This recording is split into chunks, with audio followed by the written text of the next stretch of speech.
Bonsoir. Faut-il annuler le contrat de livraison des Mistral à la Russie? À l'Élysée, on dit étudier tous les scénarios de manière à en peser les tenants et les aboutissants. Mais au juste, que se dit-on? Et si vous étiez président, que décideriez-vous? C'est la question qu'on vous pose ce soir. Nos experts sont là pour vous aider à trancher, parce que le président, ce soir, comme tous les dimanches, c'est vous.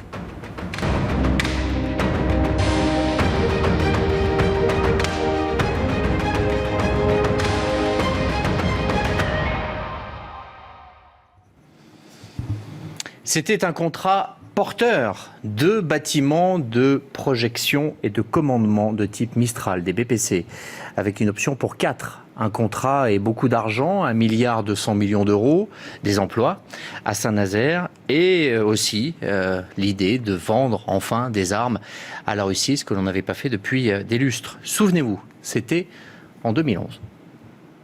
Le contrat de livraison de 2 BPC pour les besoins du ministère de la Défense de la Fédération de Russie entre Export et la société DCNS est signé par le directeur général de la société, M. Anatoly Saïkine, et président-directeur général de DCNS, M. Patrick Boissier.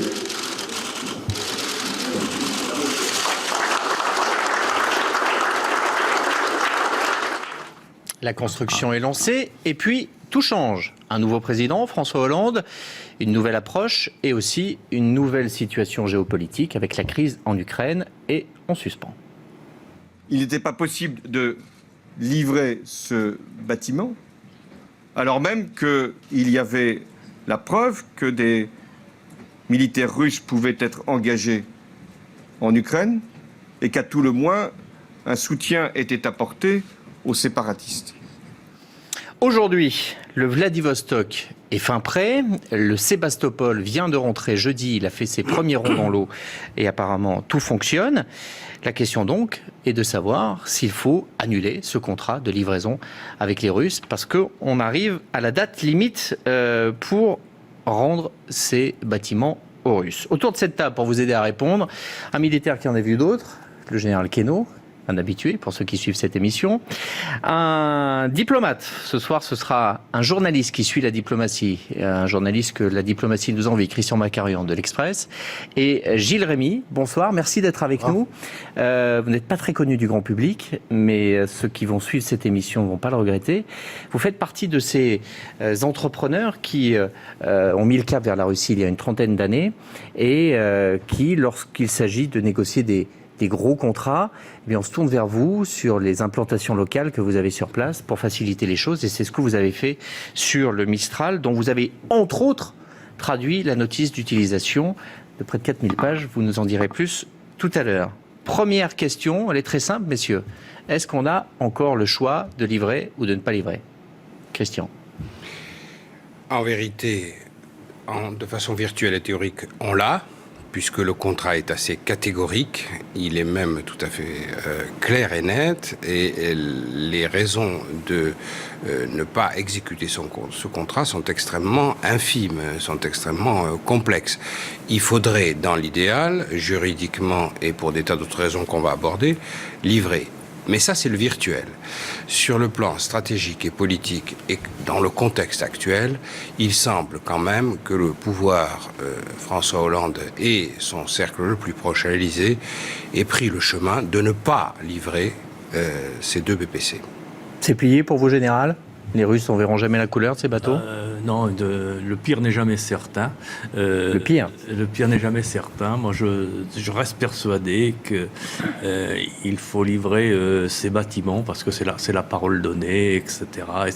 Et ça, pour l'image de la France en exportation d'armement, c'est important de respecter les contrats, d'autant que ces bâtiments sont des bâtiments qui sont très intéressants, mais le fait d'en livrer 2 aux Russes ne changera en rien l'équilibre stratégique. Rien du tout? Non, rien du tout. C'est le compte. Non. Très bien. Gilles Rémy, c'est un contrat quand même qui avait plus qu'une importance stratégique. C'était politiquement, c'était un geste, c'était un rapprochement. Tout ça tombe à l'eau? Je pense que ce qui tombe à l'eau, c'est à l'avenir, dans tous les cas, compte tenu de la situation internationale et du système des sanctions, qui sera reconduit ou pas, je pense qu'il n'y aura plus de nouveaux contrats dans le secteur de la défense, pur et simple. Il y aura probablement des exportations sur du matériel à double utilisation possible. Mais je voudrais rappeler que la décision de livrer ou pas est une décision purement politique, puisque les Mistral ne sont pas concernés par le paquet de sanctions qui a été adopté par l'Union européenne il y a un an. C'est-à-dire que les fameuses sanctions dont on parle tout le temps n'incluent pas le Mistral. C'est nous qui avons fait rentrer le Mistral dans les sanctions. Le contrat était antérieur. Ils n'ont pas d'effet rétroactif et il était d'ailleurs très, très clairement dans la négociation. Les Mistral avaient été exclus. Donc on aurait pu livrer, on pourrait encore livrer sans se mettre en porte-à-faux par rapport à cette politique de sanctions justifiée par la présence des Russes en Ukraine. Absolument. Mais ça n'est pas le cas. Politiquement, on veut quand même rester sur une ligne qu'on a décidée en fait. Rien ne nous l'impose. Oui, parce que en vérité, François Hollande et le gouvernement de Manuel Valls et précédemment le gouvernement de M. Ayrault ont trouvé ce dossier sur la table en arrivant. Il avait été négocié auparavant. Et je crois qu'il faut revenir à l'origine de l'affaire pour bien comprendre à quel point c'est complexe. À mon avis, il y a 3 erreurs qui ont été commises. Il faut revenir vraiment à l'origine. Quand ce contrat a été signé, on était au lendemain, un peu après, plusieurs mois après l'invasion de la Russie, de la Géorgie par la Russie, et le démembrement en plusieurs parties séparatistes de la Géorgie. On se souvient très bien du coup d'éclat de Nicolas Sarkozy, profitant du vide américain à ce moment-là. Il s'est rendu à Moscou, il s'est rendu à Tbilissi, et ma foi, ça n'a pas forcément beaucoup changé les choses sur le terrain, mais ça a été un coup d'éclat qui a été remarqué. Pour conclure et refermer cet épisode, Dimitri Medvedev était alors président et Vladimir Poutine seulement Premier ministre. Nicolas Sarkozy a pensé que jouer la carte Medvedev, c'était plus intéressant et qu'il fallait l'aider. Et ce contrat était une sorte d'échange. Alors, on était sur... Donc ça, c'est la première erreur. Ça, c'est la première erreur. Avoir parié sur Medvedev. C'est, Medvedev allait rester.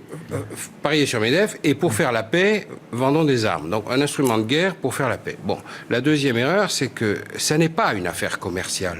Une vente de navires de ce type-là, même si je suis d'accord avec le général, ils ne sont pas d'une importance stratégique majeure. L'armée russe n'attend pas ça pour se réformer. Elle a largement... Sabrina, d'ailleurs, peut nous montrer une carte où vous allez voir toutes les implantations militaires, et notamment navales, de la Russie. Donc la deuxième erreur, c'est qu'on a confondu une affaire commerciale avec une affaire stratégique. Donc on a mélangé tout, l'économie, les emplois, on a fait en gros du social avec de l'armement pour Saint-Nazaire et pour la DCN. Bon, c'est pas possible. Ce mélange des genres est extrêmement compliqué. Et la troisième, c'est que l'affaire est passée du franco-russe à l'européo-russe. Et la France est maintenant liée, à cause de la crise ukrainienne, par la position commune qu'elle a avec ses partenaires européens face à la Russie, et notamment la position qu'elle adopte avec l'Allemagne. Cette position est une position de fermeté vis-à-vis de la Russie. Et nous avons perdu la possibilité de négocier cette affaire-là de manière tout à fait souveraine. Il faut intégrer la position commune sur l'Ukraine, européenne, à la question des Mistral. Et ça complique énormément les choses. Voilà pourquoi, aujourd'hui, on est face à cet imbroglio inextricable. 3 erreurs, vous êtes d'accord, Gilles Rémy ? Oui, peut-être, mais je voudrais revenir encore un petit peu en arrière. Comment cette affaire a démarré ? C'était assez surréaliste. Un amiral russe, l'amiral Vysotsky, vient sur un stand de DCNS à Euronaval en 2009 et dit « Ces bateaux nous intéressent ». Personne n'était préparé, des journalistes étaient là et tout le monde, tous les spécialistes des affaires avec l'URSS pensaient que c'était complètement inimaginable.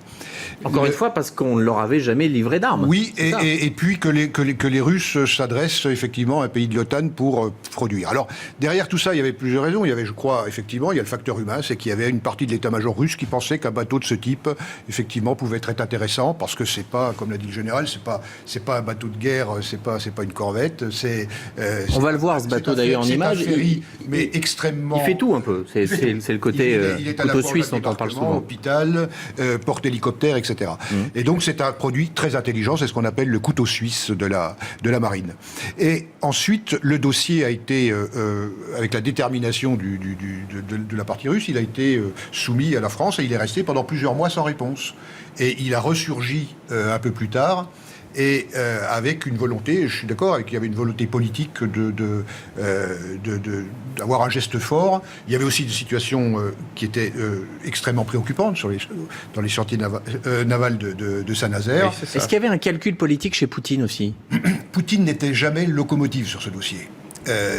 N'oublions pas que Poutine était Premier ministre. Premier ministre. Et en fait, Poutine n'est intervenu que bien plus tard dans la négociation. Il est intervenu, je crois, en 2011, au mois de juin, lors de sa venue en France, parce qu'au départ, on parlait de 4 bateaux. 4 bateaux, et donc deux fois plus, en quelque sorte. Et Poutine a simplement passé le message en disant... Je ne suis pas contre ce dossier, pourquoi pas, mais il faut une part locale plus importante. Donc, c'est ce qui a abouti aux 2+2, 2 fabriqués en France et 2 fabriqués en Russie. D'accord. On va rejoindre Elena Voloshin, qui est notre correspondante à Moscou, qui suit cette affaire, évidemment, de manière encore plus précise et attentive que nous. Bonsoir, Elena. Qu'est-ce qu'ils ont dans la tête, les Russes? Ils en veulent encore de ce bateau ou ils n'en veulent plus? Écoutez, côté russe, on commente finalement très peu ce dossier parce qu'on estime qu'on a dit tout ce que l'on avait à dire et le message à la France est très simple. Donnez-nous soit l'argent, soit la marchandise. C'est ce qu'a encore récemment répété le porte-parole de Vladimir Poutine, Dmitri Peskov, qui a ajouté que cette question des Mistral n'était absolument pas problématique pour la Russie. En gros, la position, c'est de dire que ce soit l'argent ou les bateaux, eh bien l'intérêt est équivalent pour les Russes. D'ailleurs, il n'y a pas longtemps, le ministre russe de la Défense, Sergei Shoigu, disait « Si c'est l'argent, on saura en faire bon usage. Il ira dans le budget du réarmement de la Russie et cette fois que pour du fait maison. » Alors reste la question du montant du remboursement et là la Russie ne donne aucun chiffre officiel, mais récemment un journal russe, Commerçante, disait que les exigences russes s'élevaient à 1,163 milliard d'euros, 1,163 milliard d'euros contre 785 millions d'euros proposés par la France. Vladimir Poutine, lui, a dit qu'il n'exigerait pas de compensation outre mesure, hormis le montant des sommes avancées pour ces contrats. Alors au-delà de ces déclarations et de ces considérations, évidemment aujourd'hui en Russie, il y a un discours qui est de dire finalement ces Mistral, on n'en avait pas besoin, ils ne sont pas adaptés à nos conditions climatiques, ils nous rendraient dépendants des technologies étrangères, mieux vaut favoriser l'industrie russe. Et encore une fois, il n'y a pas longtemps, Vladimir Poutine disait que finalement, à l'époque, eh bien, la signature de ces contrats était destinée à, je cite, soutenir nos partenaires, des propos que les experts en Russie ont interprétés comme une volonté de dire que finalement, au départ, la signature de ces contrats était un geste purement politique. Vous en parliez d'ailleurs de la Russie envers la France. Merci beaucoup, Elena, pour ces précisions. Ils se sont mis le doigt dans l'œil aussi, les Russes. Ils en ont voulu, puis en fin de compte, ils s'aperçoivent qu'ils n'arriveraient pas à l'intégrer. Ce que nous dit Elena, que ça les sera Russes un poids plutôt qu'autre chose. Les Russes, en général, n'en voulaient pas forcément. Tout le complexe militaire industriel était vent debout contre cet achat. Parce que souvenons-nous aussi qu'une des raisons, au-delà du geste politique, c'était de faire pression sur l'industrie de l'armement russe pour lui montrer qu'il y avait des alternatives et qu'elle ne pouvait pas dicter les prix. Et c'était donc un ministre qui était d'ailleurs assez proche de Poutine, Serdyukov, qui avait poussé dans ce sens-là. Et donc le Mistral, l'achat des Mistral n'a jamais eu bonne presse en Russie en général. Et je crois que l'excellent exposé d'Elena Voloshin exprime quand même clairement une position diplomatique de la Russie qui a pour but entièrement d'embarrasser la France. Quand vous dites ou bien c'est la livraison des 2 BPC ou bien c'est le remboursement, c'est une manière de dire c'est le problème des Français, nous ce matériel on n'en a pas besoin, ce qui peut être discuté, voilà, tout à fait, mais c'est une manière de dire c'est aux Français de nous apporter la solution. Et quand vous dites soit la livraison, en sachant ce qui s'est passé en Ukraine, c'est quand même assez difficile, soit le remboursement, et que vous contestez La première chose que vous contestez, c'est le montant qui a été versé par la Russie d'ores et déjà à la France. La France, il y a un écart quand même de plus de 100 millions entre l'estimation française et l'estimation russe. C'est pas rien. Les Russes veulent plus que ce qu'on se propose de leur rembourser. Donc c'est une manière quand même de mettre la France dans l'impasse. Donc, ou on se déjuge, Voilà. ou on fait un chèque. Mais dans tous les Exactement. cas, quand même, Mais dans les deux cas, on se déjuge. On n'en sort pas quand même grandi de cette gestion.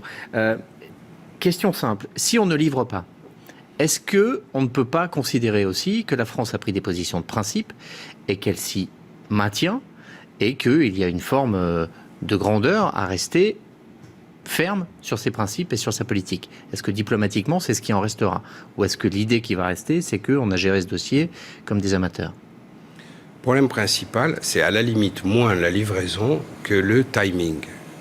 La crise ukrainienne et surtout le fait que le Boeing de la Malaisienne ait été abattu au-dessus du sol ukrainien dans la partie tenue par les séparatistes pro-russes a énormément compliqué l'affaire. Aujourd'hui, ça paraît quand même très difficile de livrer. Il y a peut-être eu une fenêtre à un moment, au tout début, mais il me semble qu'on a à la fois sous-estimé la détermination de Poutine après la Géorgie à agir, par exemple, en Ukraine. Et puis, on a sous-estimé aussi, dès le départ, l'ampleur qu'allait prendre la crise ukrainienne. Général Queneau, est-ce qu'il y a aussi une erreur qui a peut-être été faite de trop céder aux pressions américaines, aux pressions des militaires américains, qui, eux, sont beaucoup plus ambigus? Oui, je pense que les Américains, quand ils font la pression, ne font pas dans la nuance, comme vous le savez. Et ils trouvent un écho en France, car il y a pas mal d'atlantistes dans l'environnement de la défense, des conseillers du ministre, etc. Donc, ça trouve toujours un écho favorable, ce genre de pression. Je pense qu'il y a aussi une autre dimension. Il n'y a pas eu que la pression américaine qui a été majeure, mais il y a aussi la pression d'autres Européens. Je pense en particulier à la Pologne, qui est intéressée, entre guillemets, par la vente de sous-marins français, par la vente de missiles et par la vente d'hélicoptères. Si tous les contrats cumulés s'additionnaient, ça ferait de l'ordre de 6 milliards, ce qui n'est pas rien non plus comme moyen de pression. C'est intéressant ce que vous nous dites. C'est-à-dire que ce qu'on perdrait d'un côté, on pourrait le récupérer de l'autre en vendant du matériel aux Polonais, parce qu'en gros, on se serait rangé un peu à leur position. C'est que les Polonais sont très raides vis-à-vis de la Russie pour des questions historiques qu'on comprend très bien. Oui, mais la différence, c'est que le contrat des Mistral est un contrat réel. Le reste, ce sont des contrats potentiels. Ouais. Qu'est-ce qu'on aurait à perdre à ne pas vendre? Déjà, il faudra trouver plus d'1 milliard, ce qui est beaucoup plus que l'écotaxe. Et parce que le contrat est garanti par la COFAS, mais la COFAS, c'est l'État en ce qui concerne ce type d'assurance. Donc il faudra trouver cet argent. Et d'autre part, on y Tout ça va avoir un coût. Hein. Ça aura un coût, et le dimension. coût principal, ça sera certainement la perte de confiance. En tout cas, en général, je ne sais pas, mais en ce qui concerne la relation avec la Russie, certainement, parce que la Russie, ça reste quand même aujourd'hui le 3e marché de la France, hors Union européenne et États-Unis. Et surtout, c'est le seul pays industriel où nous avons plus de 40% de parts de marché dans les hautes technologies, dans l'avionique, dans le spatial. Et ça pourrait remettre en cause ces marchés-là? Ça risque de remettre en cause, puisque quand vous êtes dans les hautes technologies, il y a quand même toujours une part de confiance, la confiance, et on est dans des industries de type souveraines, de domaine d'activité ou la régalien en quelque sorte. Et donc, je pense que la France serait le principal perdant en Europe. Je voudrais juste faire puisque on a parlé des États-Unis. En termes d'enjeux économiques, les échanges Europe-Russie, 400 milliards. Les échanges États-Unis-Russie, 40 milliards. On est à peu près au minimum de 1 à 10. Depuis les sanctions... Donc c'est plus facile d'avoir des principes. C'est plus facile d'avoir des principes. Mais en plus, non seulement c'est plus facile d'avoir des principes, mais depuis les sanctions, nous avons perdu à peu près 30% de nos exportations, l'Europe et la France comprises, sur la Russie. Les Américains, rien. Stable. Et non seulement c'est stable, mais en plus... Pourquoi ils vendent? Ils vendent. Et ils vendent y compris à des entreprises qui sont sous sanctions. 3 exemples.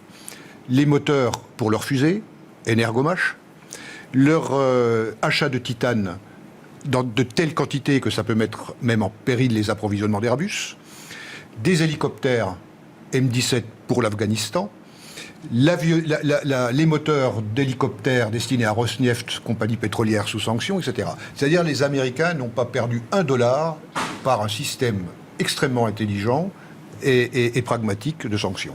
Donc le grand perdant, pour l'instant, c'est nous. On les a sur les bras, si je vous ai bien suivi, il va falloir qu'on passe à l'étape d'après, qu'on arrête de se poser les questions, on les a sur les bras. Qu'est-ce qu'on peut en faire, général? Est-ce qu'on les garde pour nous? Après tout, c'est des bateaux fantastiques. Non, oui, on les garde pour la marine française? Non, la marine française n'en a pas besoin, elle en a suffisamment. Elle en a combien? Elle en a 3. 3, c'est ça, ouais. Donc, je ne vois pas l'intérêt pour la marine. D'ailleurs, le chef d'état-major de la marine a été vent debout contre cette affaire. Il n'en veut pas, et il a raison. Il n'en veut pas. Parce que, bon, il faut les personnels pour les équiper, et nous n'en avons pas l'usage. C'est-à-dire que même si on donne jamais à la marine, c'est-à-dire que si ces bateaux sont affectés à la marine française, ça va être grévé du budget de la défense. Absolument. C'est ça qu'il faut comprendre. Donc c'est autant de choses qu'ils ne pourront pas acheter par ailleurs. Et la marine a d'autres priorités, comme des frégates ou autre chose. On peut voir d'ailleurs les bâtiments stratégiques dont dispose la marine en ce moment, et notamment la priorité, vous nous le dites, sont les sous-marins, les frégates, aussi, oui, 3 BPC déjà, donc de type Mistral, le Tonnerre et le Dixmude, qui a été utilisé pendant l'opération Serval au Mali. Donc les marins, ils n'en veulent pas de ce bateau. Non, ils n'en veulent pas. Ils n'en ont pas besoin. Ils n'en ont pas besoin. Et surtout que la défense est est très restreinte à la fois sur le plan budgétaire et sur le plan des hommes également. Il faut les hommes pour armer ces bateaux. Bon, donc si je vous suis, il faut le vendre à d'autres. Il faut trouver un client. Oui. Vous avez des idées? Mais pour trouver un client, il faut sortir du contrat qui nous lie avec les Russes, c'est-à-dire rembourser d'abord. C'est ça. Donc c'est très là, on a compliqué. passé l'étape. On a compris que ça allait nous coûter de l'argent. Mais imaginons qu'on arrive à sortir de ce contrat. On a quand même des bateaux. On a vu un chiffre. Ça coûte 5 millions par mois. Voilà. Simplement pour pas qu'ils rouillent. Et qu'ils pour continuent l'instant, à être les utilisables. Russes sont vent debout quand on évoque la possibilité de les céder à un autre pays. Absolument. Ils ont le droit de mettre un veto sur à qui on le vendrait? Ils ont le droit tant que la négociation n'est pas terminée, puisqu'ils ont une partie de la poupe a été construite en Russie et donc a fait l'objet d'un certificat de destinataire final, comme tous les matériels de défense. Et donc ce bateau est destiné à la Russie et pas à un autre pays. Donc effectivement, dans une négociation commerciale, je vous rends l'autorisation d'en faire ce que vous voulez, comme vous m'aurez rendu l'argent. D'accord. Parce qu'une partie est à moi, en gros, vu qu'ils en ont construit. C'est ça. Un détail technique, quand on construit un bateau, si j'en construis la moitié, il me faut les plans de l'autre moitié, en général. C'est une vraie question. Ils les ont, d'après vous? Écoutez, ils savent à quoi ressemble le bateau, ils ont été à bord, ils ont fait les formations à bord. En gros, ils peuvent très bien le construire tout seuls, le Mistral, au bout du compte. Théoriquement, aujourd'hui, oui. Je crois qu'il faut signaler que le gouvernement français, assez inquiet, a nommé une personne spécifiquement chargée de ce dossier, M. Louis Gauthier, qui dirige le SGDSN, le secrétaire général de la Défense et de la Sécurité nationale, et qu'on s'est aperçu très vite que Russes et Français n'étaient pas sur les mêmes chiffres à rembourser. Et je répète ce que je disais tout à l'heure, il y a quand même un écart de plus de 100 millions. Il va falloir résoudre ces problèmes-là concrètement. Si on imagine à qui est-ce qu'on peut le vendre, on lit dans la presse, aux Chinois, aux Indiens, ça vous paraît crédible? Il a été baptisé ce bateau déjà. Est-ce que tel quel il peut être vendu à d'autres? Ou est-ce qu'on prépare un bateau pour un client aussi? Est-ce qu'il y a des spécificités russes dedans? Je pense que la marine chinoise pourrait théoriquement être intéressée par ce genre de bateau. Surtout qu'elle est en pleine phase d'expansion. Là. Oui, elle a les moyens, ça pourrait éventuellement l'intéresser. Mais là, on retombera toujours... Mais c'est compatible, un navire qui a été préparé par les Russes pour non, il faudrait refaire tout. Il y a tout le problème de câblage qui complètement à refaire, qui coûtera de l'argent. Et puis les Chinois ont des liaisons, des technologies particulières. Et puis si jamais on envisageait de vendre ce genre de bateau à la Chine, à condition qu'elle veuille en acheter un ou deux, on s'opposerait encore une fois de plus aux Américains. C'est ça, qui eux, évidemment, ne verraient pas ça d'un bon œil. le portrait est assez noir quand même, que vous nous faites tous de la situation dans laquelle on s'est mis tout seul. On le répète, on a bien compris Seul, oui. que personne ne nous forçait à ne pas les vendre et instaurer ce principe. Non, c'est une erreur politique dès le départ. Oui, c'est une erreur politique au départ. Au départ, C'est pourquoi je crois qu'il ne faut jamais oublier le point de départ. C'est dommage parce que la France a fait un effort. En décembre 2008, on a signé un texte important qui harmonise toutes les conditions européennes de vente d'armes selon un certain nombre de critères qui respectent précisément, qui citent les droits de l'homme, la démocratie et l'état de paix. Donc cette position commune était signée d'ailleurs par le président Sarkozy, était un pas vers une espèce d'harmonisation. Mais je crois que ce contrat a vraiment interféré de façon incroyable dans les relations diplomatiques. Et aujourd'hui, ce qui est frappant, c'est qu'il a été retiré le dossier totalement aux diplomates français et il est géré de façon très secrète à l'Élysée, en liaison directe avec le président et son entourage.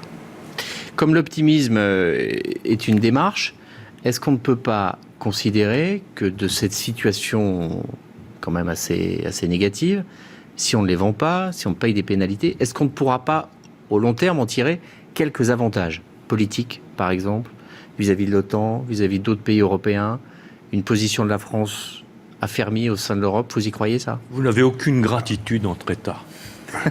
Il faut pas rêver. Il faut pas rêver. Il faut pas rêver. Non, on n'a rien. On ne sera pas admiré. Non. Si vous voulez faire les choses, il faudrait qu'à ce moment-là, l'Europe, l'OTAN ou les États-Unis nous le rachètent. Ça serait une preuve. C'est possible, ça? De gratitude. Financièrement, c'est possible, mais ils ne voudront jamais. Ils ne voudront jamais. Il y a aussi une dernière option, qui est l'option la plus lamentable, ce qui coûterait le moins cher, c'est la destruction de ces bateaux. Oui. C'est envisagé, ça? Bien sûr. Ça a été abordé. Ça a été abordé. Et on le démonte et on se sert des pièces pour faire autre chose? Non, aborder ou s'aborder, je ne sais pas ce qu'il faut dire. On le ferraille. Et là, c'est un scandale pour les ingénieurs. Mais on a déjà vu un truc comme ça.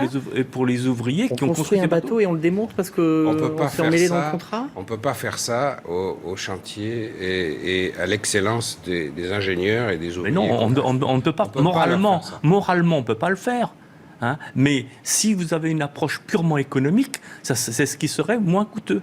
Et peut-être qu'au bout de 5 ou 10 ans, s'il commence à rouiller, on se posera la question, en effet, de manière un peu plus sérieuse. Bon, on n'en est pas là pour l'instant.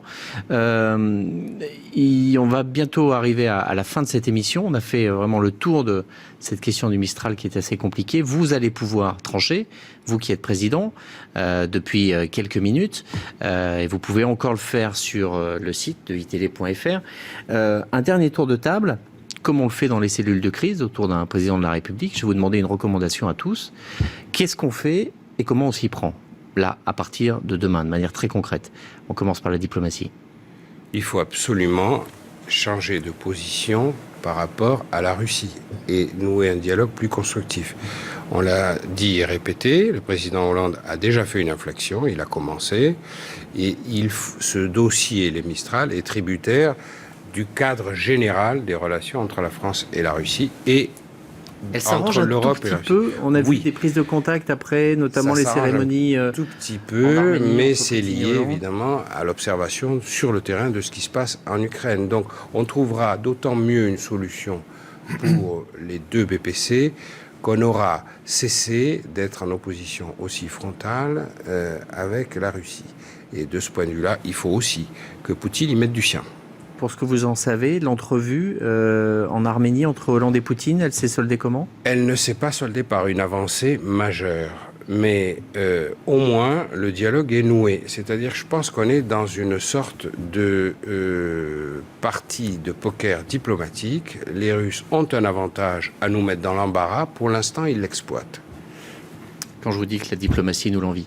Votre recommandation militaire, cette fois-ci? Moi aussi, je pense qu'il faut améliorer les relations avec la Russie. C'est devenu un peu trop caricatural, d'autant que l'histoire de l'Ukraine, c'est très compliqué et personne n'est blanc-bleu dans cette histoire. Et donc, je pense qu'en améliorant les relations avec la Russie, on peut arriver à ce que chacun sauve la face et qu'on livre ses bateaux au destinataire final. Donc pour vous, c'est pas mort. Il y a encore une possibilité. Non, pour moi, c'est pas mort tant. C'est pas mort. C'est pas mort. Je garde. Je suis peut-être optimiste de nature. Le pire n'est jamais certain. Gilles Rémy, le mot de la fin pour vous. Votre recommandation. Il y a un message à passer autant aux dirigeants russes qu'au peuple russe, c'est-à-dire que la France est un pays qui a toujours été un pays à part, même tout en faisant partie de l'OTAN, et ça serait un signe extrêmement négatif qui serait envoyé. Et surtout, il faut sortir des doubles standards, c'est comme ça que les Russes le voient. Vous vendez des armes au Qatar, à l'Arabie Saoudite, qui bombarde le Yémen, etc., et qui ne sont pas des exemples de démocratie aboutie. Donc, ils le sentent fortement, ça, le double standard, les Russes? Le double standard, on l'entend de plus en plus. Le double standard vaut pour l'Ukraine, vaut pour s'applique à tout. C'est le problème majeur, je crois, ce sentiment, ce ressenti de la part des Russes, très largement. Et qui s'appuie sur quoi, côté français? Une méconnaissance, des a priori, des cultures politiques? Moi, je pense que le grand paradoxe, c'est que depuis la fin de l'Union soviétique, la connaissance mutuelle a reculé. Enfin, en tout cas, du côté français. Peut-être pas du côté russe, parce que les Russes, prenez un avion entre Paris et Moscou, vous aurez beaucoup plus de Russes que de Français pour venir à Paris qu'à l'inverse. Donc, il y a l'incompréhension, qui là, c'est plus un problème de civilisation aujourd'hui, puisque peut-on construire l'avenir sans la Russie demain? Pour nous, Européens, c'est un vrai sujet. Et puis, sur les Mistral, ce que je dois dire, c'est que l'urgence, c'est de se donner du temps. Parce que je pense que la décision est d'un tel impact au-delà de l'aspect financier et commercial, c'est un signe pour... Les Russes ont la mémoire, ils se souviennent de Normandie-Niemen, ça serait malheureux que dans 50 ans, ils se souviennent de la France à propos d'un refus de livrer les Mistral. Donc, donnons-nous du temps, et je pense que c'est tout à fait possible. Rien ne presse, les bateaux peuvent rester encore quelques mois à quai. Absolument. Vous êtes président, vous qui nous regardez depuis une demi-heure comme tous les dimanches. Quelle est votre décision, à vous tous qui avez voté sur le site de iTélé à 83%? Eh bien non, vous voulez les vendre. Il ne faut pas annuler le contrat, dites-vous ce soir. On verra si l'avenir vous donnera raison. En attendant, merci de votre fidélité et de votre attention. Je vous donne rendez-vous dimanche prochain pour une nouvelle émission de Vous Président. Merci aux graphistes d'ITélé qui ont fait, comme tous les dimanches, un travail remarquable. À Sabrina Birlin qui m'a accompagné pour préparer cette émission. Merci à vous tous d'être venus. Et rendez-vous dimanche prochain, parce que dimanche prochain, vous serez toujours président. Profitez, c'est pas donné à tout le monde.